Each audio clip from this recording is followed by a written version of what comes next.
Yeah, for sure. Especially a company like Ice Cream or team like Ice Cream. It's Pharrell. So in 2004, which people of my generation sometimes forget that Pharrell was a huge name even before he drops Happy.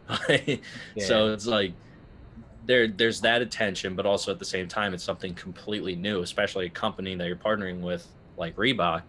It's almost so new that it's like ahead of its time. I don't know if that's necessarily Right. the right description. No, for sure. Yeah, yeah, yeah. Even going back to like the Philadelphia and Love Park scene Oh and yeah. the current scene of kids that are just across the street today. Um, it's I think the regional pride, you know what I'm saying? Like everyone there is for the most part they might not be from Philly, but they're from around Philly, so just to have that regional, enthusiasm and then wanting to make sure you're uh, getting that message that like this is what is taking place in Philadelphia. There's a certain camaraderie in that, and just something that you take a lot of you do take a lot of pride in, and seeing the reception that like Philadelphia skateboarding has like kind of demanded over the years, and the respect that it's got has been really cool. So, and that's the same. Like there's kids on those same blocks that are um, carving out their own lane and making a name for themselves. So, Oh yeah, Ashad Ware, one of the biggest names in skating. He's from hmm Philly, or at least the area.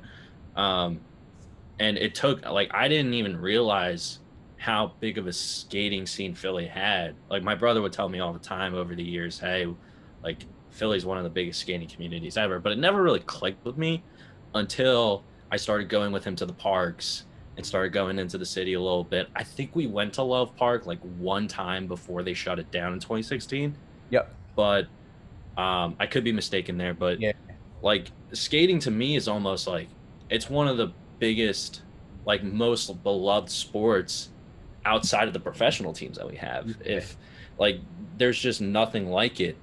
And couple that with some of the culture and like hip hop and everything like that, it's just a one of a kind type environment. I mean, I don't know if I'm Yeah. phrasing No, that no, no, properly, but no, no, no. You are, and like every sport, there's just it has kind of generations to it. Like I grew up watching the late '80s, early '90s guys, and was able to be part of the late '90s, early 2000 guys.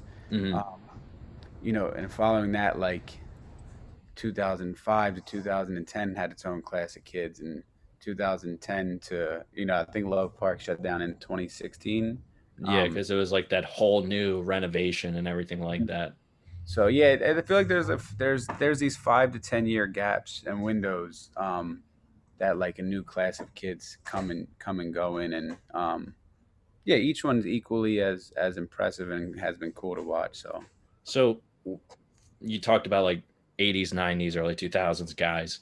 Was there anyone specifically like a name that stood out to you that you were like, I want to be like him? Like for me, like if I could pick anyone, two people jump out to my head were Josh Kalis and Eric Costin. Like yeah. even though I didn't really skate, I still knew those guys and they were so good. Did any when you were coming up, did you try and like model yourself after any skaters like that?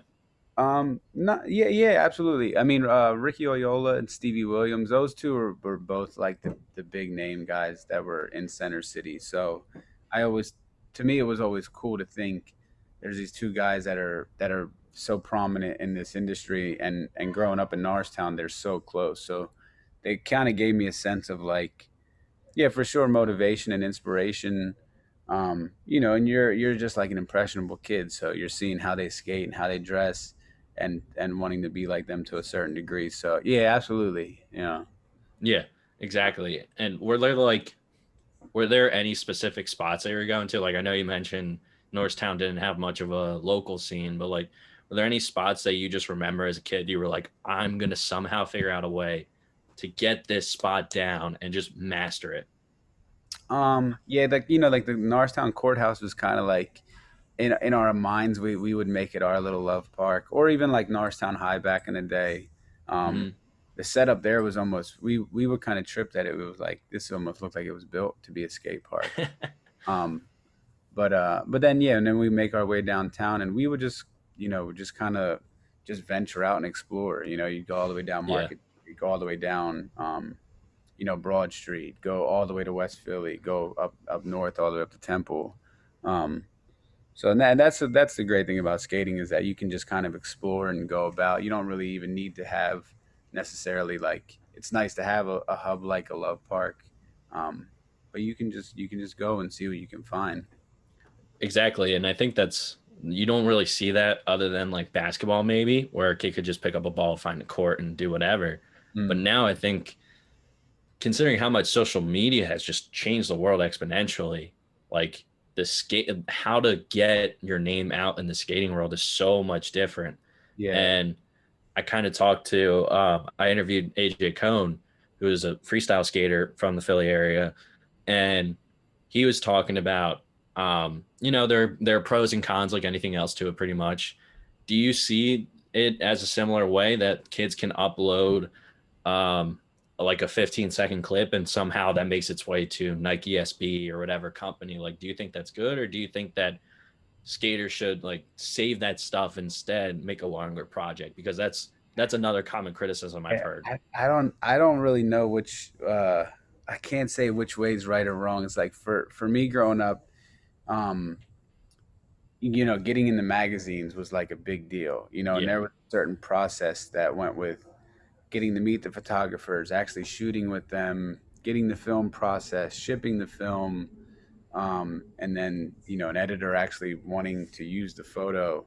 And that was kind of like our social media back in the day. And the fact that like we had this like printed piece was like was very important.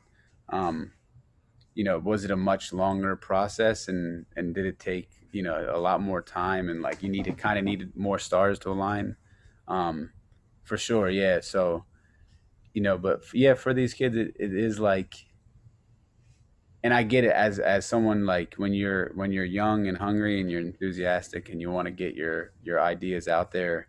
The fact that you can just film a trick and upload it does serve, for sure. It's like it just you cut out all that middle part, and it's like, um, is it? I don't know if it's better or if it's worse.